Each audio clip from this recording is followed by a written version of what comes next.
So, after after learning about demand forecasting, demand, everything about demand, we are moving forward towards production, that is a supply side. We are moving towards production analysis, a new lesson and a new beginning, because without production there is no meaning for demand. Demand कितीही मार्केटमध्ये असली तरी production शिवाय त्याला काहीही अर्थ राहत नाही. तुम्ही आतापर्यंत प्रोडक्शन साइड बद्दल फार काही शिकलेला नाही आहात आणि मला त्याची कल्पना आहे. ओके, तुम्ही सप्लाय लॉ शिकलात, मे बी थोडंफार प्रोडक्शन फंक्शन शिकलात. ओके, बट मेजॉरिटी आता जे आपण काही शिकू ते नवीन असणार आहे. जसं डिमांड पार्ट आपण बराच डिमांड इलास्टिसिटी असेल, थोडंफार डिमांड फोरकास्टिंग मे बी असेल, आय डोंट नो, त्यातला थोडासा आपल्याला काहीतरी अंदाज होता. त्यामुळे मे बी तुम्हाला हे कठीण वाटू शकतं. ओके, पण डोंट वरी, तुम्हाला जे कठीण वाटतं ते तुम्ही मला परत परत विचारू शकताच, तुम्हाला माहिती आहे. प्लस बेनिफिट्स ऑफ लॉकडाऊन, की हे सगळंच्या सगळं रेकॉर्ड होत असतं, सो दॅट तुम्ही ते परत परत बघू शकता आणि डेफिनेटली तुम्ही ते परत परत बघून तुम्हाला जर काही अडलं तर मला विचारूच शकता. Start preparing for your exams, because there will be exams. We don't know in which type. Will they be offline? Will they be online? We don't know yet. But definitely we will have exams. We'll know later, जसं notice येईल तसं. पण start preparing for it. Okay, ते कशा आहेत, मोठे answers असणार आहेत का, छोटे answers, MCQ, we don't know yet. Start preparing for both. आम्ही पण तुमच्यासाठी जसं सगळ्याचं प्रिपरेशन करतो, धड्यातल्या एका प्रश्नाचं नाही, तसं तुम्हाला सगळ्याचं प्रिपरेशन करायला सुरुवात करायला हवी. ओके, तुमच्या लक्षात येत आहे, मी एवढी तुम्हाला बोर दिलेला आहे पूर्णपणे. Let's move towards our lesson. Okay, so simple. Raw cotton obtained directly at its place of origin. जेव्हा रॉ कॉटन, आपण ज्याला कापसाचं पीक म्हणतो, तो हम जिसे कॉटन, रुई का क्रॉप बोलते, वो जैसे ही ओरिजिन पे, मतलब उसके फील्ड में, उसके फार्म में बनता है, that is the cotton fields, is of a moderate significance. इसको बहुत कम सिग्निफिकेंस रहता है. However, the same raw cotton when transported to the vicinity of textile mill assumes high value. So नुसत्या कापसाच्या बोंडाची किंमत कमी असते, but whereas it goes to textile mill, it becomes a cloth piece or clothing piece. कापडाचा भाग होतो तो कापूस, तेव्हा त्याला जास्त किंमत मिळते. बरोबर आहे ना. कुठलीही गोष्ट बघा, साधा आंबा त्याला किंमत असतेच, पण त्याचा आमरस जेव्हा त्या बाटल्यांमध्ये, पॅक्ड बॉटलमध्ये किंवा फ्रुटी बनून येतो, it has a higher value, right. This is a classic example of how transportation to the place of significance can add to the value of material. So एकदम बेटर एक्झाम्पल आहे जे आपल्याला दाखवतं की फक्त फील्डमधून, फार्ममधून प्रोडक्शन प्लेसला जाणं, ही एक क्रिया घडल्यामुळे कापसाच्या बोंडाची किंमत किती वाढली. मे बी आपण असं म्हणू की कापसाच्या एका बोंडाची किंमत काही पैसे असते, कुछ पैसों की किंमत रहती है उसे, रुई के एक छोटे फ्लावर या फिर जो भी हम कुछ बोले उसे. लेकिन जब वो फैक्ट्री में चला जाता है for the production of clothing material, it will gain a super value, right? When looking through the layman's lane, layman मतलब सिंपलर कॉमन मैन के लेन्स से, मतलब कॉमन मॅन की दृष्टी से, जेव्हा नॉर्मल सिंपल दृष्टिकोनातून आपण बघतो, we often miss such points. On that note, it's time to decode the meaning of production, and that's why let's decode. कारण आपण काही सामान्य वगैरे नाही होत, आपण भारी होत. सो लेट्स डिकोड की भारी माणसांसाठी प्रोडक्शनचा काय अर्थ असतो. Okay, just a minute. In technical sense, production is the transformation of resources into commodities in a specific period of a time at the given state of technology. So production का मतलब है आपके जो रिसोर्सेस है इसको commodities में transfer करना. एका साध्या रॉ मटेरियलचं फिनिश्ड प्रोडक्ट मध्ये केलेलं transformation in a specific period of time is called as, using the technology obviously at the given state of technology, is called as production. Simpler definition.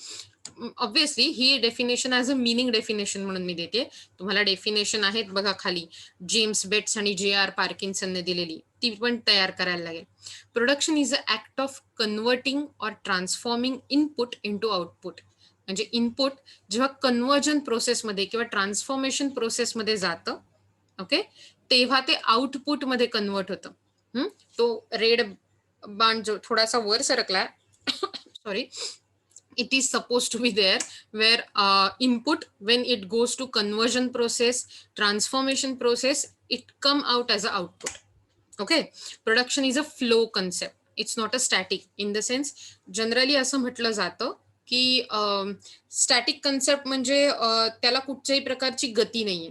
Okay, पण जेव्हा तुम्ही टाइमशी related एखादी गोष्ट major करता तेव्हा ती फ्लो कन्सेप्ट होऊन जाते. It is measured as rate of output per unit of time. That is किती आउटपुट क्रिएट केलं जात आहे, किती आउटपुट प्रोड्यूस केलं जात आहे as per the time.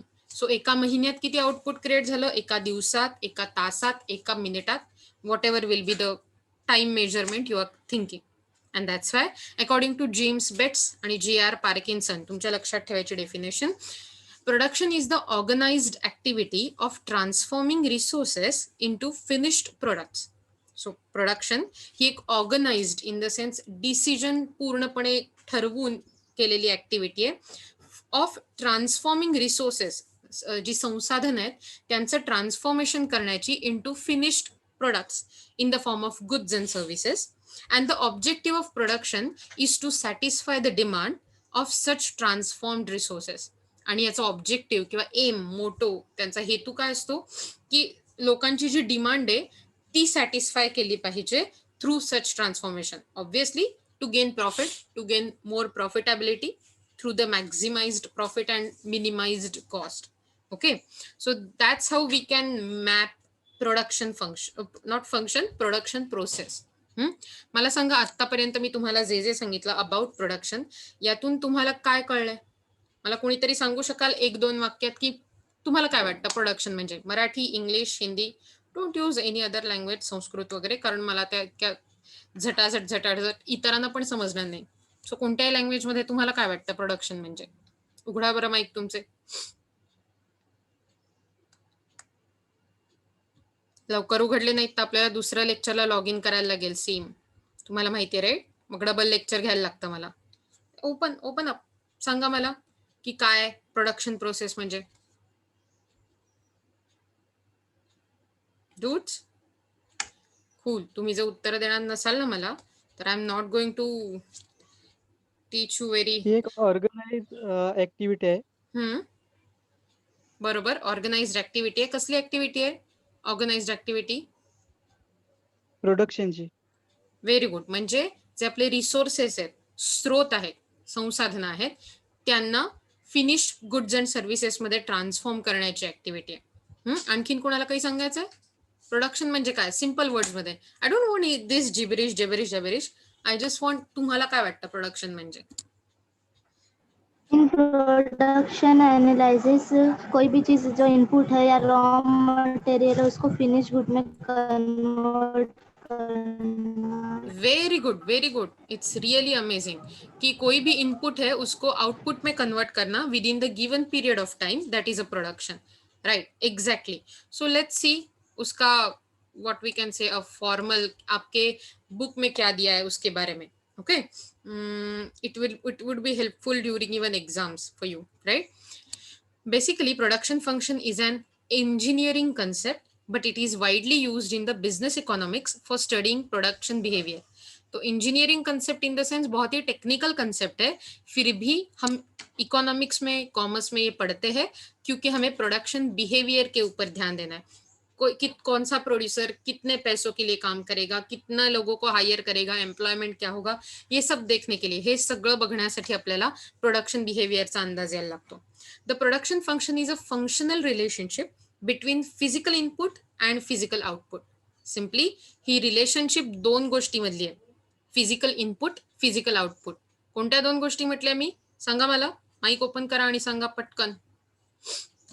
Physical input and physical output. Physical input and physical output. Correct. आता physical input आणि फिजिकल आउटपुट ही कसली, हे ह्यांच्यामधलं रिलेशन. करेक्ट, म्हणजे प्रोडक्शन फंक्शन, हे लक्षात राहील, right? Yes ma'am. According to Richard H Leftwich, okay, भारी नाव आहेत की नाही. According to Richard H Leftwich, the term production function is applied to the physical relationship between a firm's input of resources and its output of goods and services per unit of time, leaving prices aside. So price को aside करो, मतलब अभी तक हम जो भी कुछ देख रहे थे it was depending on price. Price के ऊपर डिमांड कैसा आहे, प्राइस के ऊपर elasticity, everything about price, right. आता आपण काय करणार आहोत, आपण प्राइसला थोडंसं बाजूला ठेवणार आहोत आणि त्याच्याऐवजी आपण दोन इनपुट आणि output, physical input of resources आणि physical output of goods and services produced, या दोन गोष्टीमधली फंक्शनल रिलेशनशिप बघणार आहोत. Okay, and that's why Richard H Leftwich याने सांगितलेली डेफिनेशन खूप इम्पॉर्टंट आहे.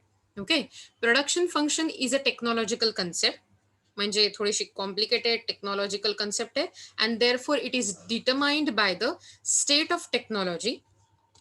एक second. Okay, therefore it is determined by the state of technology. There will be as technology changes the production function also changes. So तुमचं जे production असतं ते टेक्नॉलॉजीवर खूप अवलंबून असतं. तुम्हाला उदाहरण सांगायचं झालं तर पूर्वी बघा हातमागावर जास्त कपडे विणले जायचे, बरोबर. आपण कापसाचं उदाहरण बघत होतो. सो हातमाग जे असतात त्याच्यावरती एक एक एक एक धागा काढला जायचा आणि मग त्याच्या म्हणजे आधी तो हातमाग त्याच्यानंतर लोक हँड प्रिंट करायचे कपड्यावर, राईट. थोडक्यात सगळं जे काम होतं ते लेबर ओरिएंटेड होतं, लेबर इन्सेंटिव्हाइज्ड होतं. कामगार खूप लागायचे आणि त्या तुलनेत कापड बनायचं मे बी त्याची क्वालिटी कमी जास्त असायची. सो त्याला हँडलूम असं म्हणतात, हातमागाला, बरोबर. त्यानंतर काय आलं, यंत्रमाग आले. इन द सेन्स तुम्हाला आता हाताने असं असं करायची गरज नाही, मशीनच ते तुमचं काम करतं आणि कापड येतं. प्लस त्याच्यावर प्रिंट सुद्धा मशीनाइज्ड, मेकॅनाइज्ड पद्धतीने होते आणि त्यामुळे तुमचं कापड फिनिश्ड प्रकारात येतं, जास्त चांगल्या प्रकारे येतं. याने काय झालं, काही कामगारांना पूर्वी जास्त काम मिळत होतं, आता कमी काम मिळायला लागलं. डेफिनेटली तुमची टेक्नॉलॉजी जशी बदलते तसं प्रोडक्शनची फीचर बदलत जातात, प्रोडक्शन फंक्शन बदलत जातं. म्हणूनच production function is a technological concept आणि production is determined by the state of technology. तुमच्या लक्षात येतंय? तुम्ही मला अशी काही उदाहरण देऊ शकाल की ज्याच्यात टेक्नॉलॉजी बदलल्यामुळे खूप जास्त प्रोडक्शन मध्ये बदल झाला?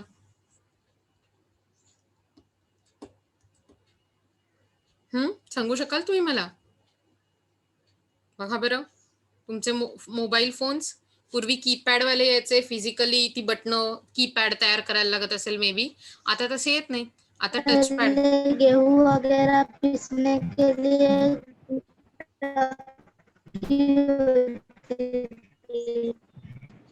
Correct, exactly.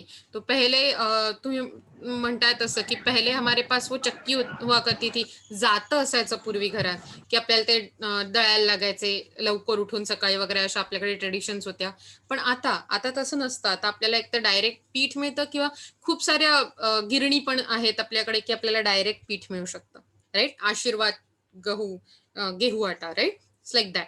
So with the technology changes the production function. When technology changes, a production function also changes.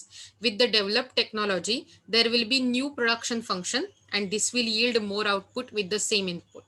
So जशी टेक्नॉलॉजी डेव्हलप होत जाईल तसं नवं प्रोडक्शन फंक्शन, थोडक्यात तुमची एक प्रोडक्शन फंक्शन बदलत जाईल आणि त्यामुळे आपल्याला जास्तीत जास्त आउटपुट मिळायला लागेल, जास्तीत जास्त फायदा मिळायला लागेल, जास्तीत जास्त प्रोडक्शन होईल.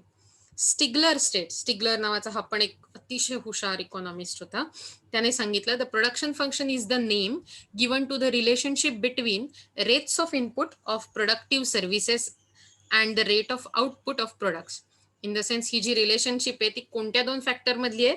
Rates of input of productive services, म्हणजे तुम्ही काय इनपुट टाकताय ज्याच्यापासून प्रोडक्शन होऊ शकेल, to the rates of output of product. तुम्ही जे बाहेर प्रोडक्ट काढताय त्याचा आउटपुट किती प्रमाणावर आहे. रेट म्हटल्यावर with the given sense of time, okay, time period. It is the economist summary of technical knowledge.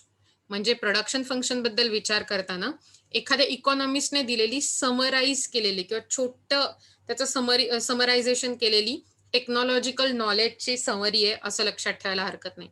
The production function refers to the functional relationship between physical rates of input and output of the firm.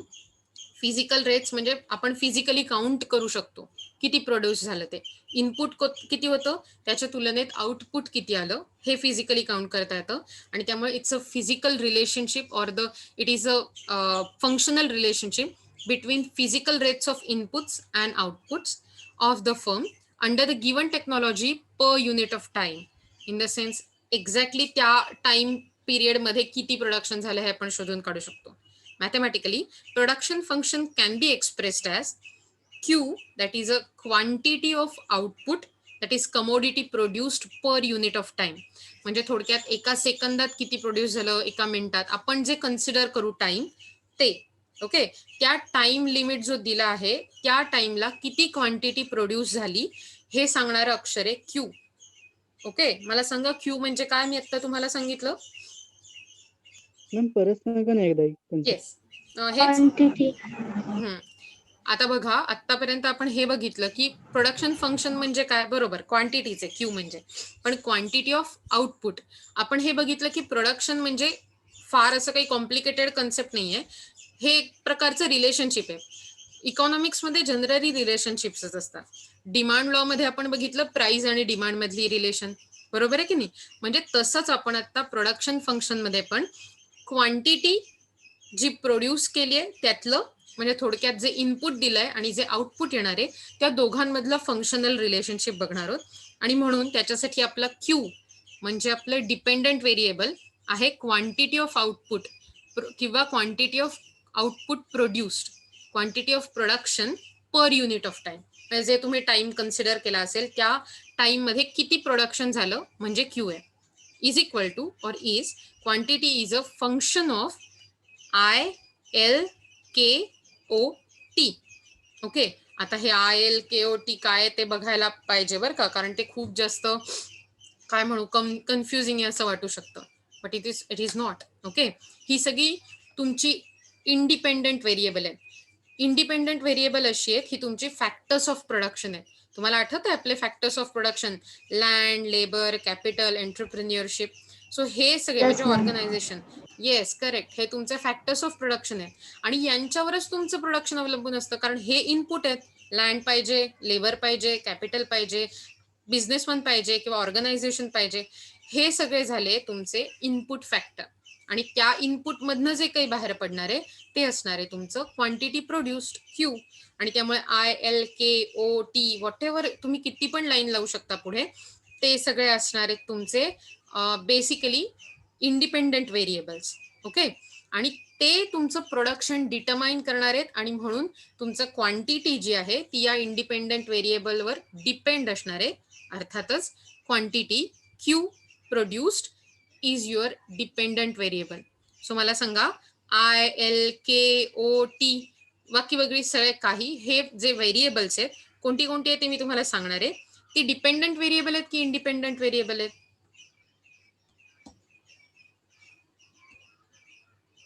Dependent की independent सांगा बरं. आपण काय म्हटलं होतं, left साइडचं variable dependent की हा सांगा. येस, इंडिपेंडंट व्हेरिएबल आहे. लेफ्ट साइडचं डिपेंडंट, राईट साइडची सगळी इंडिपेंडंट. लक्षात ठेवायचंय जी तुमच्या लेफ्ट साइडच्या व्हेरिएबलला ठरवतात, डिटरमाइन करतात ती तुमची इंडिपेंडंट व्हेरिएबल असतात आणि जे ठरवलं जातं, जे डिटरमाइन केलं जातं तुमच्या फंक्शन मध्ये ते तुमचं डिपेंडंट व्हेरिएबल असतं. सो Q तर आपल्याला कळलंय. IL land, LA labour, K capital, OA organisation आणि T stands for constant time. Okay, so हे सगळं आहे तुमचं production function. Q is a function of ILKOT. Quantity produced or quantity of output is a function of land, labor, capital, organization आणि time. येते तुमच्या लक्षात. अशा प्रकारे प्रोडक्शन फंक्शन सांगितलं जातं. यात T' हे जे आहे ते प्रिव्हेलिंग नॉट टाइम, मी चुकून टेक्नॉलॉजी टाइम म्हणत होते बरं का. सो T' हे प्रिव्हेलिंग स्टेट ऑफ टेक्नॉलॉजी और नो हाऊ याच्यासाठी मोजलं जातं. थोडक्यात त्या काळात असलेली टेक्नॉलॉजी कशी आहे ती कॉन्स्टंट असते त्या पिरियड पुरती. नो हाऊ म्हणजे कशा प्रकारे बनवायचं त्याचं नो हाऊ म्हणतात त्याला. सो हे प्रिव्हॅलिंग स्टेट ऑफ टेक्नॉलॉजी आपण टी डॅशने सांगतो. Thus a bar, T bar or a t dash is placed on t just indicate that technology which is assumed to be constant. आणि म्हणून through out जेवढा आपण production function बद्दल ऐकणार आहोत तेवढ्या सगळ्याबद्दल तो टी बार जो आहे टी वरती आणि त्याच्यावर डॅश जी आहे ती तो टी बार आपण कॉन्स्टंट असल्याचं म्हणजे कधी चेंज होणार नाही असं अज्युम करणार आहोत. अदरवाईज मिनिटाला तासाला आपलं प्रोडक्शन फंक्शन चेंज होत जाईल, हे आपल्याला नको आहे. म्हणून so it is a assumption की स्टेट ऑफ टेक्नॉलॉजी और state of prevailing technology will be constant. आता आपण बघितलं की हे सगळे खूप जास्त आपण बघितले, लँड बघितलं, आउटपुट ऑर्गनायझेशन बघितलं, पण output thus depends on quantities of these inputs used with the given state of technology in the production process per unit of time. म्हणजे थोडक्यात तुमचं जे प्रोडक्शन आहे अशा प्रकारे डिपेंड करतं की या इनपुट्सच्या क्वांटिटीज कशा चेंज होतील at the given state of constant technology per unit of time in the production process. म्हणूनच आपल्याला माहिती आहे लँड दॅट इज आय हा कॉन्स्टंट असतो. लँड तुमचा सप्लाय चेंज नाही करतायत तुम्हाला लँडचा, सो आपण त्याला पण कॉन्स्टंट म्हणतो, त्याला इथे कन्सिडर करत नाही. ओव्हरऑल ऑर्गनायझेशन किंवा हे यालाही या क्षणी आपण कॉन्स्टंट म्हणतो, कारण आपण दोन फॅक्टरशी डील करणार आहोत जे अतिशय फ्रिक्वेंटली त्यांचा सप्लाय बदलू शकतात आणि जे अत्यंत जोरात किंवा अत्यंत महत्वाचे आहेत चेंज करण्याच्या प्रोसेसमध्ये जोरात बदलू शकतात तुमच्या प्रोडक्शन प्रोसेसला. पहिला कॅपिटल, दुसरा लेबर. कॅपिटल जो तुम्हाला पैसे पुरवतो, लेबर जो तुम्हाला कामाचे तास पुरवतो. So, for simplicity, economists often assume two-factor model as under Q is a function of K and L, where Q is a quantity of output per unit of time. आता हे लक्षात ठेवायला सोपं आहे, right? Q is a quantity of output per unit of time. F is a functional relationship. K is a capital. L is a labor. So सांगा मला K म्हणजे काय आहे? कॅपिटल. आणि एल म्हणजे काय? Labour. Very good. Okay.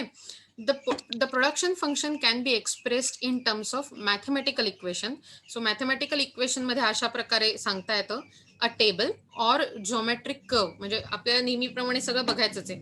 Mathematical बघायचंय, table म्हणजे शेड्यूल जे आपण बघतो ते बघायचंय आणि geometric curves in the sense graph पण बघायचे. Specifying the maximum output that can be obtained for the given combinations of factor input. दोन फॅक्टर इनपुट कॅपिटल आणि लेबर कन्सिडर करताना आपण जास्तीत जास्त आउटपुट, मॅक्झिमम आउटपुट कसं ऑब्टेन करू शकतो, कसं मिळवू शकतो at the given combinations of K आणि एल. सो दोन्हीची एक स्टेबिलाइज कॉम्बिनेशन बघून आपण सांगू शकतो की कसं मॅक्झिमम आउटपुट होईल आणि तेच आपल्याला शिकायचं आहे basically. Let's see the features of production function. First is it's a flow concept. The production function is a flow concept. It relates to the flow of inputs and the resulting flow of outputs of a commodity during a period of time. हे मी तुम्हाला मगाशीच सांगितलं होतं, बरोबर आहे की नाही. दुसरं आहे physical concept. The production function is expressed in a physical terms and not in a terms of monetary units such as RuPay और डॉलर. इन द सेन्स तुम्ही फिजिकली गुड्स काउंट करता आणि तुम्ही मॉनिटरी त्यांचं किती प्राइस होतीये, प्राइसची related concept नाहीये, तर फिजिकली त्यांच्या गुड्स अँड सर्व्हिसेसशी रिलेटेड, प्रोडक्शनशी रिलेटेड, आउटपुटशी रिलेटेड कन्सेप्ट आहे. सो पहिलं फीचर होतं फ्लो कन्सेप्ट, दुसरं फीचर होतं it's a physical concept. Third, it's a technological concept. The production function implies that the production of a firm depends on the state of technology and inputs. म्हणजे तुमची जी production functions आहेत, okay, तुमचं जे production function आहे ते टेक्नॉलॉजीवर dependent असतं आणि इनपुट्सवर dependent असतं आणि म्हणून ती टेक्नॉलॉजिकल कन्सेप्ट पण आहे. So it's a flow concept, it's a technological concept, it's a physical concept. And fourth is it's a time relevant concept. It has the time element. The functional relationship between inputs and output depends on the time element. So आपण नेहमी input, output, production function calculate करताना टाइमचा factor ते कोणत्या time period मध्ये बनतंय, किती time period मध्ये बनतंय हे नेहमी बघतो. हाही इम्पॉर्टंट घटक आहे. राहील लक्षात. Flow concept, physical concept, technological concept आणि टाइम एलिमेंट. ओके, म्हणा बरं माझ्या मागून. पहिलं फीचर फ्लो कन्सेप्ट. कुठलं आहे?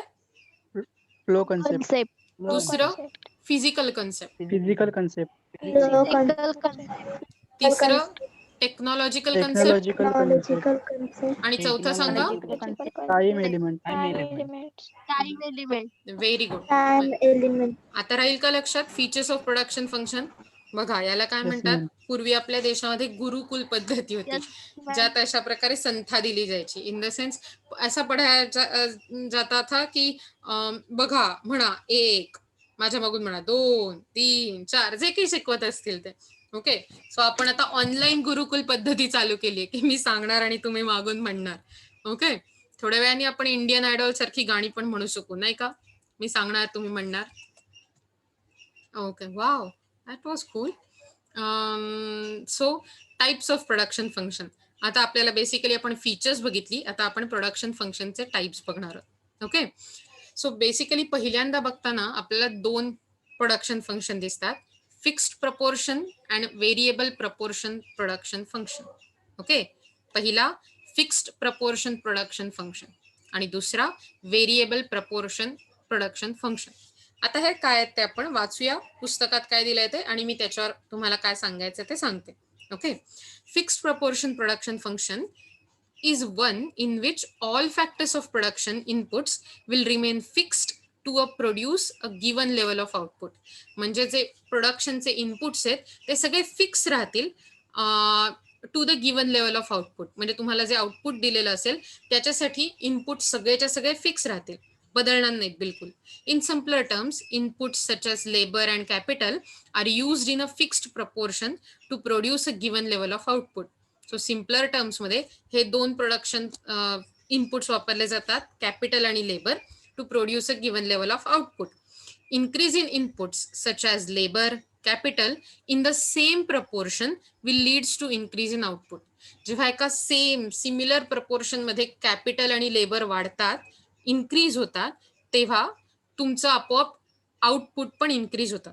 देर is only one method of production for any one commodity. So production के लिए सिर्फ एक ही मेथड रहता है, कोई अलग मेथड नहीं है. एक ही मेथड में जैसे लेबर बढ़ेगा, कैपिटल बढ़ेगा, आउटपुट बढ़ेगा. ओके. सिंपली मैंगोज बढ़े, उसके साथ साथ अगर आपने मतलब उस मैंगोज खरीदने के लिए ज्यादा पैसे भी डाले और ज्यादा लोगों को काम पर भी रखा, तो आपका लेबर बढ़ा, कैपिटल बढ़ा. तो अगर आप उसका आमरस बना रहे हो, त्याचा आंब्याचा रस बनवत असाल तुम्ही, तो क्या होगा? ज्यादा आउटपुट प्रोड्यूस होगा, ज्यादा आमरस प्रोड्यूस होगा. सिंपल. कैपिटल बढ़ा, लेबर बढ़ा, तो प्रोडक्शन बढ़ेगा. Okay. That simple method we are thinking about. बाकी सब फैक्टर्स के बारे में बिल्कुल नहीं सोचेंगे कि क्या मशीन यूज कर रहे हैं, क्या आम ज्यादा बढ़ाने के लिए फर्टिलाइजर्स यूज कर ना. सिर्फ लेबर और कैपिटल बढ़े तो आउटपुट बढ़ गया. Okay. Moreover there is a zero sustainability of factors of production. That is, there is no possibility of substitution between the factors of production. म्हणजे अशा प्रकारे fixed proportion of production function मध्ये, fix proportion production function मध्ये labour आणि capital हे एकमेकांना substitute करत नाही. इन द सेन्स जर समजा कॅपिटल वाढलं, याचा अर्थ तुम्ही नवीन मशिनरी घेऊ शकाल जास्त इन्व्हेस्टमेंट केली तर, मग लेबर कमी करायला लागतील, कामगारांची गरज कमी होईल. सो असे ते एकमेकांना सबस्टिट्यूट नाही करू शकत. किंवा लेबर वाढले तर तुम्ही मशिनरी कमी कराल आणि त्यामुळे कॅपिटल कमी, असे ते एकमेकांना सबस्टिट्यूट करत नाही. दोन्ही एकाच फिक्स्ड प्रपोर्शन मध्ये वाढत जातात आणि म्हणून याला फिक्स्ड प्रपोर्शन प्रोडक्शन फंक्शन म्हणतात. Cause there is a zero substitutability in the fixed proportion production function. Okay. Fixed proportion production function is also known as Leontief production function. काय म्हणतात त्याला? मी म्हटलं लिऑन्टिफ प्रोडक्शन फंक्शन. म्हणा Leontief production function. Very good. म्हणजे fixed production. Leontief हा खूप मोठा थिंकर आणि इकॉनॉमिस्ट होता आणि त्याचं पॅराडॉक्स, लिऑन्टिफ पॅराडॉक्स नावाचं खूप मोठी थिअरी, खूप फेमस आहे इंटरनॅशनल ट्रेड मधली. पण आता आपल्याला त्याच्याच मे बी कुठून तरी डोक्यातून आलेलं हे लिऑन्टिफ प्रोडक्शन फंक्शन बघायचंय. So it's a fixed proportion production function. कुठलं नाव आहे ह्याचं सांगा मला? Fixed proportion production function. काय? Fix proportion production function. Fix proportion production function. Correct. आणि त्याला दुसरं नाव आहे लिऑन्टिफ प्रोडक्शन फंक्शन.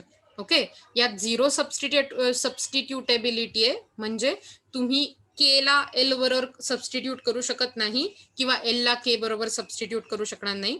एल के दोन्ही वाढले तर तुमचं आउटपुट म्हणजे क्यू वाढेल. ओके, येत आहे लक्षात? Fixed proportion. सो ह्याचा जो ग्राफ आहे तो असा दिला जातो. सो तुम्हाला पेपरमध्ये लिहायची वेळ आली, नोट्समध्ये काढायची वेळ आली तर असा ग्राफ काढायला लागेल. हा सप्लाय कर्व सारखा ग्राफ आहे. बघा, the above figure shows that OL1 unit of labour and OK1 unit of capital are required for the production of output Q1. म्हणजे OL1 हे जे आहे ते युनिट ऑफ OK1 हे जस्ट थोडेसे चित्र काढू. OK1 इतकं आणि OL1 इतकं, म्हणजे तुमच्या आता एक्स ऍक्सिस वर आहे लेबर, वाय ऍक्सिस वर आहे कॅपिटल. ओके, सो जेव्हा OL1 एवढं लेबर लागतं आणि OK1 इतकं कॅपिटल लागतं तेव्हा त्या दोघांचं मिळून तुमचं A एवढं प्रोडक्शन होतं. Okay, capital are required for the production of output Q1. Q1 म्हणजे हा ग्राफ आहे बघा. ओके, आणि म्हणून प्रोडक्शन ऑफ Q1 तेवढं प्रोडक्शन करण्यासाठी to increase the output from Q1 to Q2, म्हणजे तुम्हाला ह्या Q2 च्या पॉइंट पर्यंत जायचं असेल जिथे तुमचा हा आर वाला जो ग्राफ आहे हा बघायचा असेल, कारण हा OR हा जो ग्राफ आहे तो फिक्स्ड प्रपोर्शन आहे लेबर कॅपिटलचा रेशो. सो आर म्हणजे बाकी काही नसून लेबर पर कॅपिटल किंवा लेबर कॅपिटल असा रेशो दाखवतो तो. ओके, सो आर हा लेबर कॅपिटल रेशो वाला आहे. It's a fixed labour capital ratio, म्हणजे ते फिक्स्ड आहे, थोडक्यात ते चेंज होणार नाही आणि म्हणून तो फर्मली सेम प्रपोर्शन मध्ये वर जातोय. ओके, आता जर तुम्हाला Q2 ला पोचायचं असेल तर या ग्राफला कट करायला हवं दोन्ही पॉइंटने, दोन्ही ऍक्सिस वरून, म्हणून के वरून या ग्राफला कट करणारी, let me change the colour. Okay, so that तुम्हाला ते जास्त नीट लक्षात येईल. जर मला हे कट करायचं असेल तर मला के वरून दुसरी लाईन काढायला लागेल की जी आर ला K2 वरनं, कारण मला Q2 पर्यंत जायचंय राईट.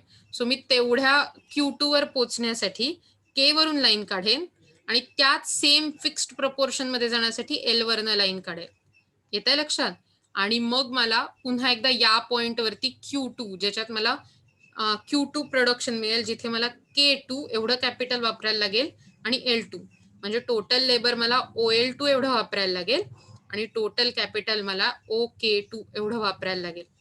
येत आहे लक्षात? पुन्हा एकदा सांगते या ग्राफ बद्दल, एकदा वाचूया ते खालचं. To increase the output from Q1 to Q2, जेव्हा तुम्हाला Q1 वरून Q2 वरती आउटपुट वाढवायचं असतं, गिवन द आउटपुट तुम्हाला दिलेलं आहे ऑलरेडी किती वाढवायचं आहे आउटपुट ते, there is need to increase labour and capital in the same proportion. So तुम्हाला आपण म्हटलं फिक्स्ड प्रपोर्शन आहे, म्हणजे लेबर आणि कॅपिटल हे समान प्रमाणात वाढवायला लागतील.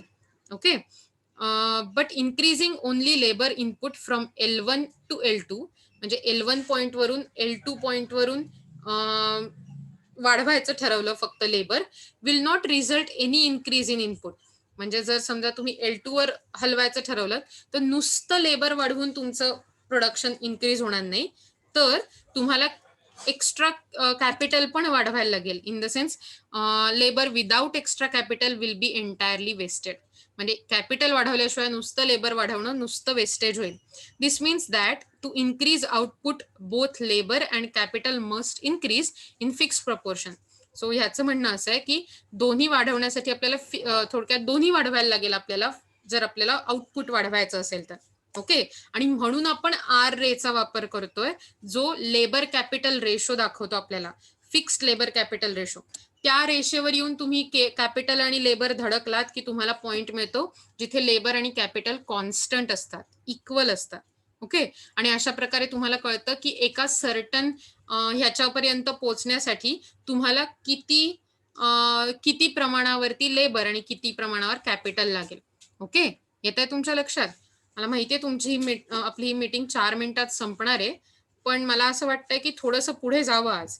सो प्लीज तुम्हाला माहितीये राईट, तुम्हाला दिवाळीची हळूहळू सुट्टी मिळणार आहे, म्हणजे आज पेपरातच आलं होतं तसं. अजून आमच्याकडे सर्क्युलर नीटचं आलेलं नाहीये. सो जेव्हा ते सर्क्युलर येईल तुम्हाला सुट्टी मिळेल तर आपले लेक्चर्स पण बुडणार आहेत त्यात. सो मला वाटतं आपण थोडंसं एक्स्ट्रा करायची खरंच गरज आहे. Okay, so let's C. आपण फिक्स्ड प्रपोर्शन बघितलं, आता तसं व्हेरिएबल प्रपोर्शन प्रोडक्शन फंक्शन बघूया.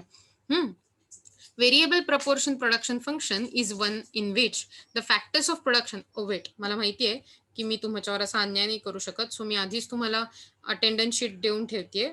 त्यातल्या पहिल्याच कॉलम मध्ये तुम्हाला अटेंडन्स लावायची आहे. मला जर आता प्रेमळपणे दुसऱ्या कॉलमवर जर अटेंडन्स दिसली तर मी पहिल्या कॉलम मध्ये जी असेल ती पण कट करायचा विचार करेन. तसं नको ना करायला आपण, म्हणजे उगाच कशाला त्रास द्यायचा ना एकमेकांना, बरोबर आहे ना. So let me just share attendance sheet with everyone. त्यातल्या पहिल्या कॉलम मध्ये अटेंडन्स लावा. ओके, आणि मग आपण हे लेक्चर कंटिन्यू करूया. हे लेक्चर कट झाल्यावर परत एकदा लॉग इन करूया थोड्या वेळासाठी. Okay, cool. सो आपण बघत होतो variable proportion production function. Variable proportion production function is one in which the factors of production, that is inputs म्हणजे K आणि L, capital आणि labor, are not fixed but in variable to produce a given level of output. So तुम्ही कुठल्याही प्रकारे ते वापरू शकता, capital आणि लेबर तुम्हाला अचीव करायचे ते आउटपुट बनवण्यासाठी. बघा बरं का. आणि म्हणूनच ह्याच्यात काय होतं माहितीये का, बेसिकली तुमचा कर्व बदलतो. मगाशी तो स्ट्रेट सप्लाय कर्व सारखा जाणारा कर्व होता ज्याच्यात तुम्हाला असं दिसत होतं. आता मात्र तुम्हाला हा काय म्हणू अँटिना सारखा कर्व दिसायला लागलाय, ज्याला ऍक्च्युली काय म्हणू कॉन्व्हेक्स कर्व म्हणतात. ओके, आणि लेट्स सी काय दिलंय पुढे त्यांनी तुम्हाला ते. In this type of production function, the required quantity of output can be produced by the different combinations of factors of production. म्हणजे यात तुम्हाला अशी गरज नाहीये की जितकं कॅपिटल वाढवलं तितकंच लेबर वाढवायचं. सो तुम्ही खूप डिफरंट टाईपची कॉम्बिनेशन कॅपिटल आणि लेबरची वापरून त्या सर्टन ठरवलेल्या आउटपुट पर्यंत पोहोचू शकता. That is output may be produced using more labor and less capital or more capital and less labor. So तुमचं कॉम्बिनेशन कसंही असू शकतं, जास्त कॅपिटल कमी लेबरवालं किंवा कमी कॅपिटल जास्त लेबरवालं. Okay, that is output may be produced using more labour and less capital and more capital and less labour. There is continuous substitutability of labour and capital. म्हणजे थोडक्यात फिक्स्ड प्रपोर्शन मध्ये सबस्टिट्युटेबिलिटी 0 होती, आता इकडे कम्प्लिटली सबस्टिट्युटेबिलिटी आहे. तुम्ही कॅपिटलला लेबरने सबस्टिट्यूट करू शकाल आणि लेबरला पण कॅपिटलने सबस्टिट्यूट करू शकाल. There is continuous substitutability of labor and capital only over a certain range beyond which capital and labor cannot substitute each other. म्हणजे त्याच्या पलीकडे जाऊन कॅपिटल आणि लेबर एकमेकांना सबस्टिट्यूट करू शकत नाही. म्हणजे मॅक्झिमम किंवा इन्फिनिट नाहीये सबस्टिट्युटेबिलिटी, एका सर्टन रेंज पर्यंत तुम्ही एकमेकांना सबस्टिट्यूट करू शकता. So in the given figure 6.2 बघा, या फिगर मध्ये output Q is produced by using different combination of factors of production.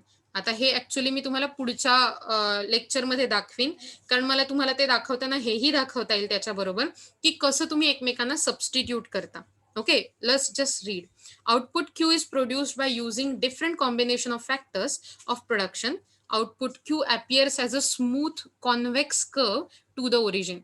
So लक्षात ठेवा, व्हेरिएबल प्रपोर्शन प्रोडक्शन फंक्शन मध्ये येणारा कर्व हा कॉन्व्हेक्स प्रोडक्शन कर्व असतो, convex curve to the origin. Okay, या नोटवर आत्ताचं लेक्चर थांबूया. Let's join it again. Okay.